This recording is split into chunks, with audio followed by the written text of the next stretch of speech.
तो गाइस आज मैच के शुरू होते ही हमने ली थी यूएसबी गन और इससे रुद्रा भाई को वन टैप मार दिया। और उसके बाद में भाई इस वाले भाई को बहुत ज़्यादा डैमेज दिया, जिसके पास पहुंचकर इसको भी नॉक कर दिया।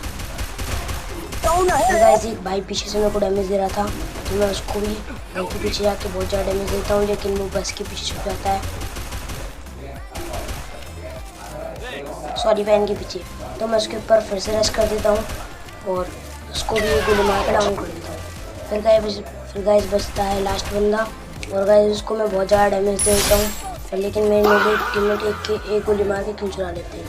फिर गाइस लास्ट राउंड था, यहाँ पर मेरे पास 1v4 की सिचुएशन थी। मैं एक बंदे को जैसे तैसे नॉक करता हूँ, पर गाइस तभी मेरे फ़ोन पे एक फ़ोन लगता है और उस फ़ोन के चक्कर में मैं सामने वाले बंदे से पिट जाता हूँ। देखो कैसे पिटता हूँ।